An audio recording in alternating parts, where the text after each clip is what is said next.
with Maureen O'Hara. Here's Kevin on the toll-free in Toronto, Ontario. Hi, Kevin. Welcome to CBS and happy holidays. Hi, Tom. Same to you. Okay.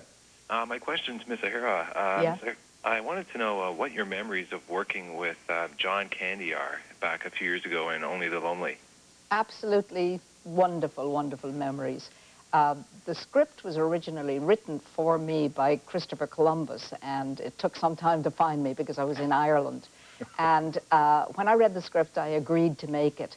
And I said, but first I have to meet Christopher Columbus and I have to meet John Candy, because if I don't like them, I will hate going to work every day to work with people I don't like. So I flew from Ireland back to the States, and then I flew to Chicago, and John Candy was up somewhere in northern Canada, and he flew to meet me in Chicago. And 5 seconds after meeting him, I said, okay, I'll be your mom. Oh.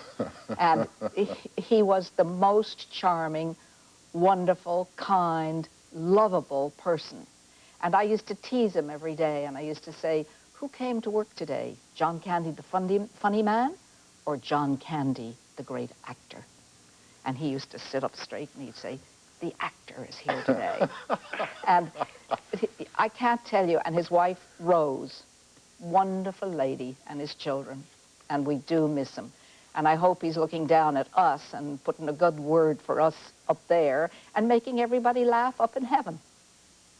Kevin, I'm glad you called. Thanks for sparking some interesting conversation. Thanks, Tom. Oh, Thanks. All right. Have a great holiday now, young man, and thanks for joining us. Merry Christmas. That's the last thing a tuna hears when they close the can, what you just heard there. It's the last thing a tuna hears. Yeah. Close the can.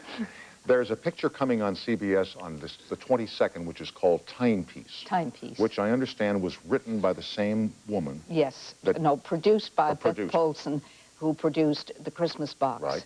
And James Earl Jones is in that picture. James Earl Jones, I'm such a fan of his. He's such a wonderful man.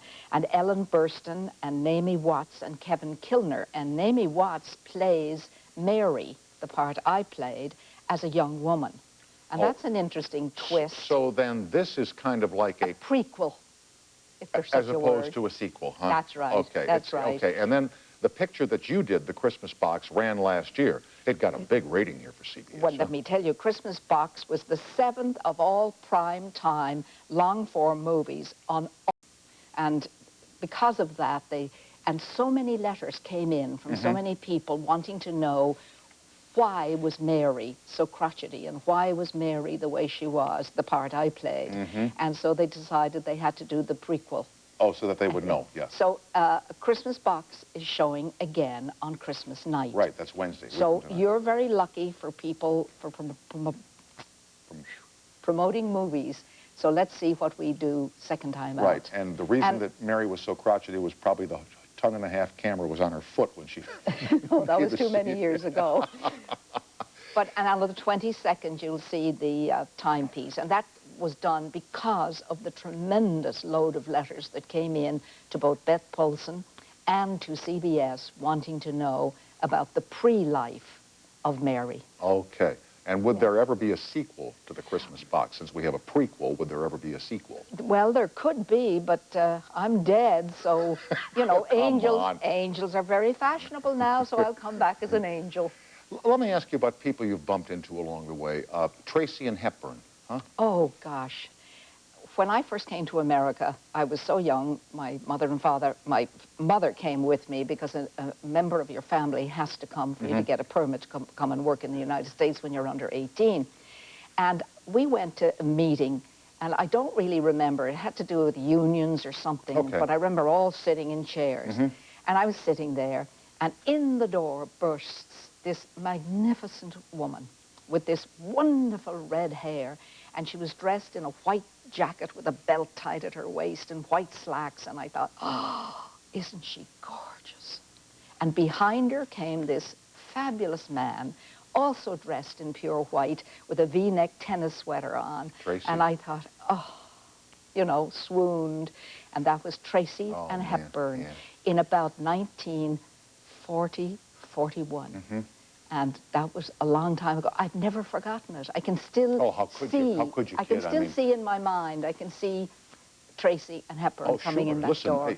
anybody who would ever see what you saw would never forget it. Anybody who would ever see Lauren Bacall walk into a room would never forget it. I mean, these are, to see you walk into a room, would never forget it, ever. Thank you. What about Burns, George Burns? Oh, well, after we finished the Christmas box, I took the producers and the cast to dinner at Mateo's restaurant in Westwood. And we were sitting there, and that was the night that it was announced, you know, that there was going to be a new baby in the family of Richard Thomas. And we were all very excited about it and toasting him and everything. And in comes George Burns. And Richard said, oh, I've been such a fan of his for so long, I'd love to meet him. And I had known and been friendly with George and Gracie from the time I arrived in the United States. So I said, come on, I'll introduce you. So we went over and I introduced him to George. And he was so thrilled. And little did we know that that would be very close to the last time we'd ever see him, because he died shortly after that. But there's another wonderful story, if we have time to tell, about George Burns. I'm going to say to Maureen O'Hara, no, we don't have time. Come on. All right. I'm, because of my connections with the aviation, I'm a member of the Wings Club in New York. Surely. And we had an event there one evening to do with awards and things. And after the event, I invited some of my co-members to go over to Club 21 for dinner. And one of the gentlemen was General Jimmy Doolittle. Okay. So off we go. We come into the Club 21, and I hear, Maureen! And I look, and there's George. And I had to go over and give him a hug and a kiss. And I said, George, I've got a very important guest with me. I'd love you to come over and meet him, General Jimmy Doolittle. And George said, what do you mean, not me? If he wants to meet me, he comes over to me.